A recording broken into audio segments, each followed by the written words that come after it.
छ हो खोइ अमृति उहाँ त हुनुहुन्न बाहिर जानु भएको अघि के गर्ने भनेको थियो नि त्यही काम सधैँ बाहिर उसलाई कहिले भेट हुँदैन खाएपछि तिर्नु पर्दैन उठाउनु यसलाई हैन साउजी उठौ त्यसो नगर्नु साउजी साउजी मेरो कुरा त सुन्नु साउजी साउजी मेरो कुरा त सुन्नु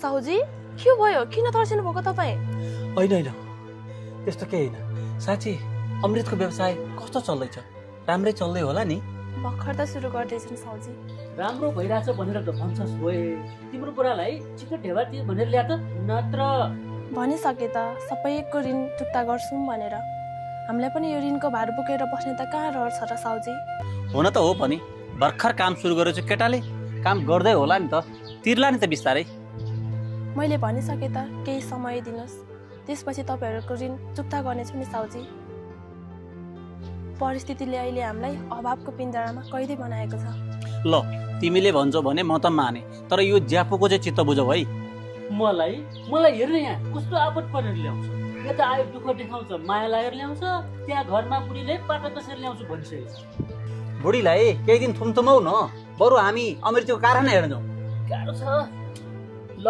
मुइचा तैँले बेलैमा ढेवा तिरेर ल्याऊ नत्र दिन्छौँ भनिराखेको छौँ त जहिले पनि नत्र कति किचकिच गर्नुभएको नत्र चाहिँ के गर्नुहुन्छ के गर्ने अब घर जाने अब म के गर्नु बरु कारखाना हेर्न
म त अरू नै कोही आयो कि भन्ने त अस्तिकै बाबु पो रहेछ आज नि छैन होला है तिमीसँग दिदी आज त मसँग अलिअलि पैसा छ थाहा छ हजुरले दिनुभएको उपदेश मलाई आशीर्वाद सर भयो म त अहिले पहिलाको भन्दा धेरै बलियो भएको छु धेरै नै बलियो भएको छु दिदी बाबु हरेस खाएर कहिले पाइला नचल्नु अघि बढ्नलाई त हिम्मत हुनुपर्छ दिदी एउटा कुरा सोधौँ तपाईँ यति धेरै विद्वान हुनुहुन्छ तर पनि यो अवस्थामा किन कसरी भन्नु मिल्छ कतिपय कुरा चाहेर पनि भन्न सकिन्न अनि कतिपय कुराहरू चाहेर पनि बाहिर ल्याउन सकिन्न बाबु किन हजुरलाई देख्दा मेरो कोही आफ्नो जस्तो लाग्छ त्यही भएर मैले तपाईँलाई चासो गरेर सोधेँ तपाईँको घर कहाँ हो यति त भन्नु मिल्छ होला नि मेरो घर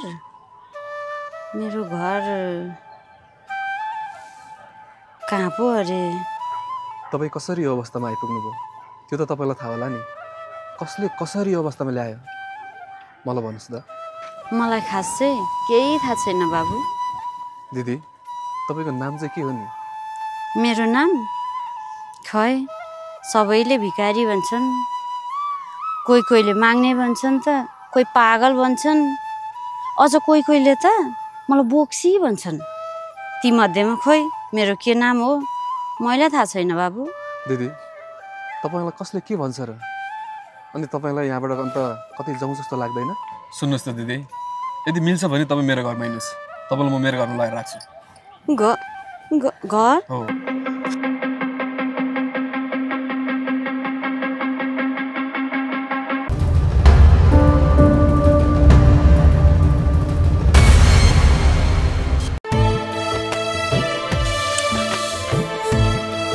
ए प्रभात आइस आए हो आए ती बेर कुरा गर्दा यार तैँले अरे यार म बाहिरको प्रोसेसमा छु त्यही बाहिर पठाइदिनु दाइलाई भेट्न गएको त्यही भएर ढिलो भयो कि त किन बाहिर मात्रै भन्छस् यार यो घरमा भएको बुढो बाउलाई एक्लै छोडेर जान्छस् अनि म रहरले जानलाई हो र यहाँ बसेर खोइ त रोजगारी खोइ त पैसा कमाउने बाटो अहिलेसम्म म यहाँ के गर्छु भनेर सोचेर बसिरहेँ जे गर्दा नि मेरो केही उपाय लाग्दैन त म के गरौँ यार हेर केही गर्न सकिएन भन्छस् नि टिप्न जाने भने पाइलामा पैसा छ र जानिएन भने कोसौँ टाढा गए पनि एक सुको भेटिँदैन बुझिस् टिप्न नजानेर होइन टिप्ने ठाउँै नभेटेर म कति दुःख गरेर त्यो पैसाको बोटसम्म पुग्छु हावाले उडाएर कता पुर्याउँछ मुख नजिकै पुगेको घाँस कसैले खोसिदिन्छ अनि म के गरौँ अझै यस्ता घाँस कति खोसिन्छन् कति हेर्दै जा अब आउने घाँस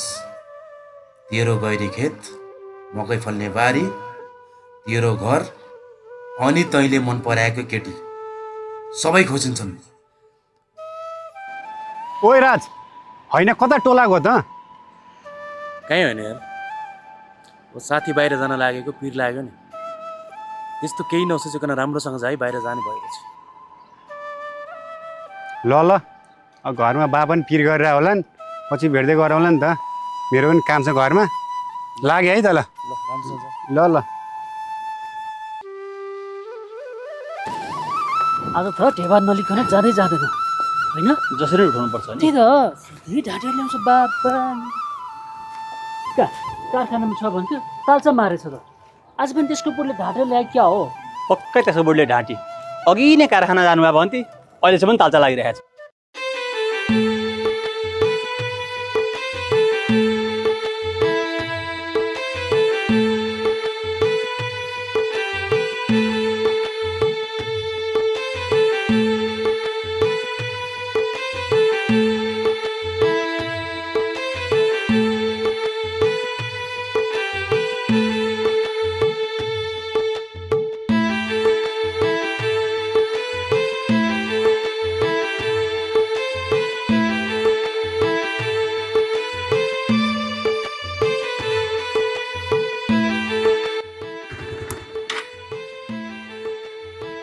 भने के हुँदैछ अमृतको कारखाना त अहिलेसम्म बन्द छ कहाँ गएछ गोटे भाग्यो क्या त्यस्तै छ अब भेट्यो भने त मरिगै नि छोड्दैन कतै कुनै काम विशेषले अल्मलिया होला आउँदै पो छ कि म 2-3 दिन भइसक्यो लगातार आएको यहाँ अहिलेसम्म बन्दको बन्द छ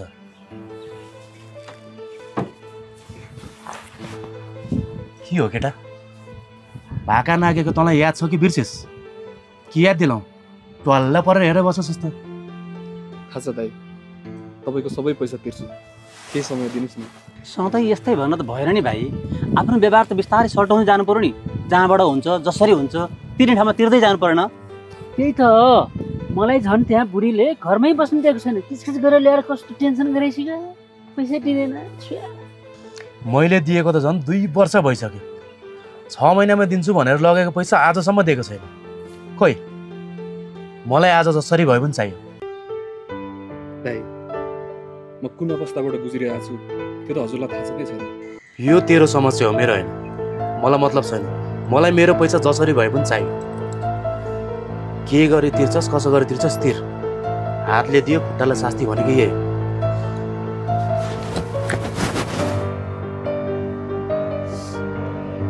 मलाई तेरो चाबी चाहिन्छ भने मेरो पैसा लिएर आइज अनि मात्रै पाउँछस् दाइ मैले आश गरेको एउटा कारखाना हो यो कारखानाबाट कमाएर सबैको ऋण तिरौँला भनेको अब यो कारखानै भएन भने म के गरौँ दाइ का राजले ठिक काम गरेर ल्यायो मैले त हिम्मतै गरेर ल्याउन सकेन कहिले भेट्दैन यसलाई अब यसले पैसा ढेबा फ्याट्टै दिएर ल्याउँछ हाम्रो पनि दिएर ल्याऊ है त्यहाँ हेर भाइ तँ यसरी सधैँ हामीलाई दुःख मात्र दिन्छस् भने तँ आफू कहिले प्रगति गर्छस् त तपाईँहरूलाई बुझिदिनुहोस् केही समय दिनुहोस् भनेर बिन्ती गर्दा गर्दै तपाईँहरू मेरो घाँटीसम्म आउनुहुन्छ म मरेर बाँचेर आएको मान्छे कि म फेरि त्यही बाटो अपनाऊ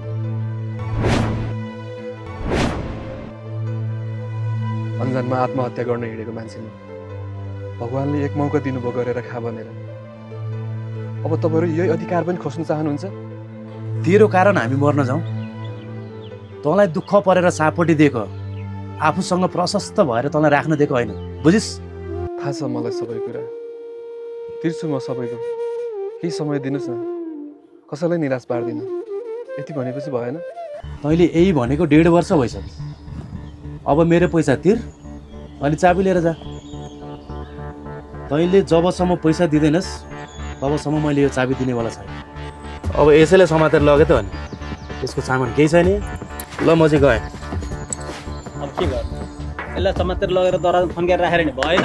उल्टे अपहरणको आरोप लाग्ला। जाउँ हामी पनि।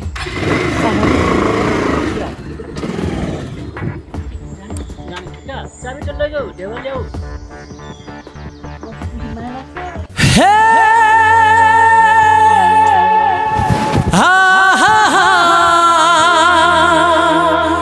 हे भगवान्, यहाँ मानव त हराइसकेको रहेछ। एउटालाई आपत पर्दा अर्कोले रमिता हेरेर बस्दो रहेछ। रमिता हेरेर मात्र बसे त हुन्थ्यो नि। घाउमा नुन सुक छरेर अर्को रमिते बनाएर बस्दो रहेछ। हे भगवान्, म के गर्नु होला? कसरी म सबैको ऋण तिर्नु होला अब?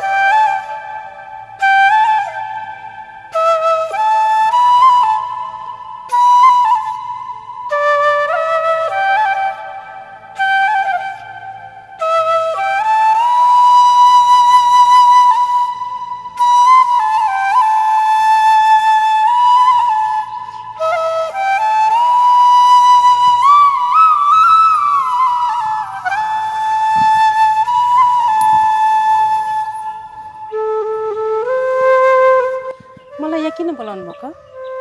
आइपुग्यो? हजुर। पहिला यहाँ बस न, बसेरै कुरा गरौँला नि। हुन्छ।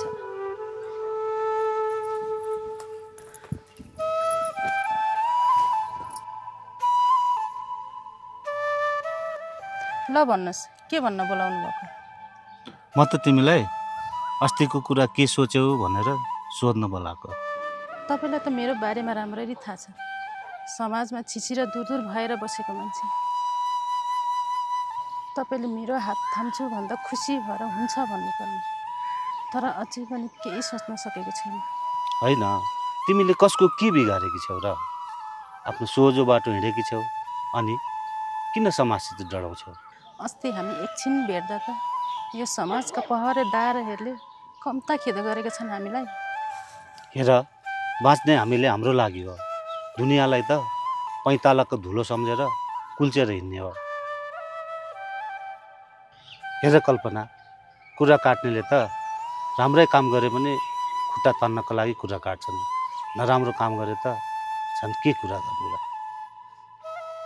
हेर कल्पना, हाम्रो समाज कस्तो छ तिमीलाई थाहा छ? छेउ पाए घचेट्ने, कुनो पाए अछेट्ने। त्यही पनि हामी केटी मान्छेलाई जसो गरे पनि गाह्रो छ। एक्लै बसौँ, एकल मैला भनेर गिराउँछौँ। कसैको सहारा लिउँ न त भन्ने खोज्यो, कति नै ठुलो अपराध गरे जस्तो सजाय दिन खोज्छन्। कल्पना, दुनियाँलाई छोड, बरु तिम्रो के विचार छ? दुनियाँले के भन्छ कसो भन्छ भन्दा पनि तिम्रो मनले के भन्छ त्यो ठुलो कुरा हो।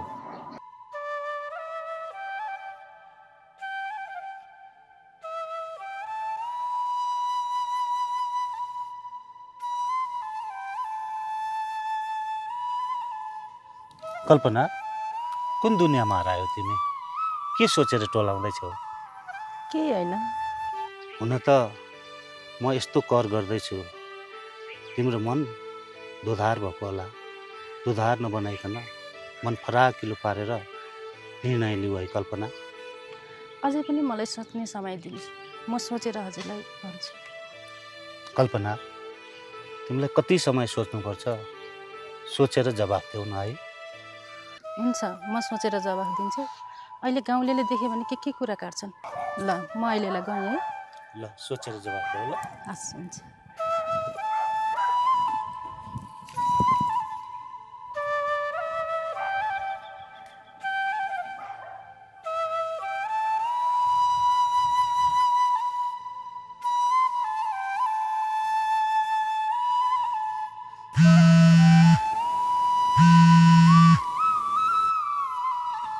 हेलो हजुर ए ल ल ल म आइहालेँ हजुर ए हुन्छ हुन्छ कोसँग बोल्दैछ अचेल?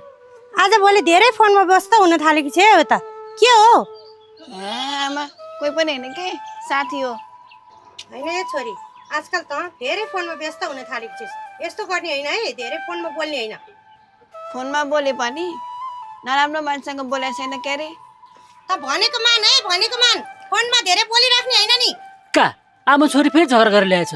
तिम्रो आमा छोरी किन यस्तो जुधिरहेको हो? कहाँ झगडा गरेर ल्याउँछ बाबा नि त। छोरीको कोही साथी होला, उसँग कुरा गरेर ल्याएको होला नि। व्यर्थमा किन गाली गरेर ल्याउँछ छोरीलाई तिमी बुढी? तिमी त बोल्दै नबोल, पैसा ल्यायो त मागेर। जति बेला पनि एउटै कुराले क्याङ क्याङ क्याङ क्याङ नगर्न बुढी मलाई। त्यही कुरा नै त हो नि हाम्रो लागि। पैसा फसाएको छ, पैसा नभए केही हुन्न। तपाईँहरू झगडा नगर्नु न, हाम्रो दाइले पैसा दिइहाल्नुहुन्छ नि। ढेवा आउँछ के आउँछ, पिर नगर के। उता गए ढेवा मरु भन्छ, यता गए क्याङ क्याङ गर्छ। म कहाँ गएर मरु के? मलाई त दिक्क लाग्छ। का गर्नु न का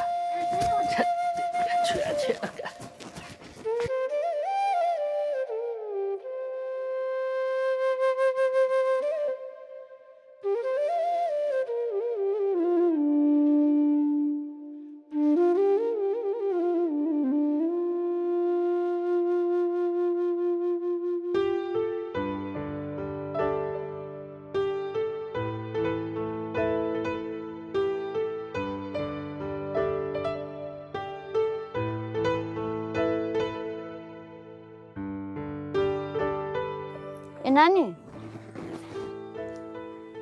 कहाँ हिँडेको? आज त आमालाई खुवाउन आउँछ हो नि, आमा खुवाउन हिँडेको। तिम्रै आमा जस्तै त हो नि। मलाई खुवाउ न, कस्तो भोक लागिरहेको छ। तपाईँ नि आमा जस्तो त हो नि, तर मेरै आमा होइन। ले न ले, कस्तो भोक लागिरहेछ। कहाँ तपाईँलाई दिनु नि, ठिक्क मेरो आमालाई अड्कालेर ल्याएको छु। तपाईँलाई दिएपछि मेरो आमालाई के खुवाउनु? धेरै जिद्दी नगर त, दिइहाल न। कस्तो जिद्दी गरेको हो? तपाईँलाई दिएपछि मेरो आमालाई के खुवाउनु नि? धेरै जिद्दी नगर त, खुरुक दे न। कस्तो भने नि नटेर्या हो। कस्तो खालको मान्छे रहेछ, दिन्न म तपाईँलाई। के कस्तो खालको भनेर बसिराखेको? अनि साँच्ची तपाईँको छोरी छैन र? मेरो छोरी? मेरो छोरी छ। मेरो छोरी यत्रो छ। भएको भए आएर छोरीले खुवाइहाल्छ नि, मसँग किन मागिरहनु भएको? हेर है, चुपचाप दे, नत्र मैले जाने छु नि। तपाईँको दिमाग छैन, मैले भनेको बुझ्नु भएन? ले भनेको सुन्नुहोस्, खुर्का ले त। दिन्न मेरो आमालाई लगेको। ले भनेको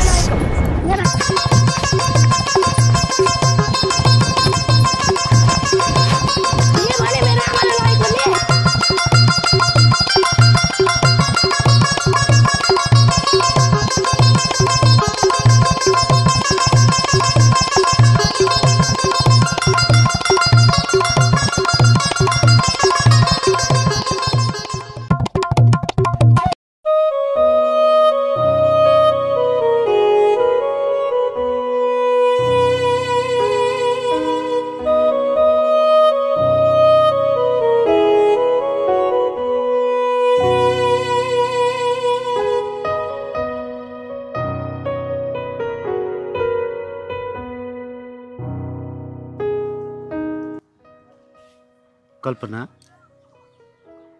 हामी यसरी कति दिन लुकी लुकी भेट्थ्यौँ। बरु तिम्रो मन दह्रो बनाएर मेरो हात सदाका लागि समाइदेऊ न, हुँदैन? हात त समाउनु, अनि तपाईँको बुढी मरेको पुष्टि भएको छैन। पछि आएर घरबाट निकालिदियो भने बिचरी म कता जाउँ।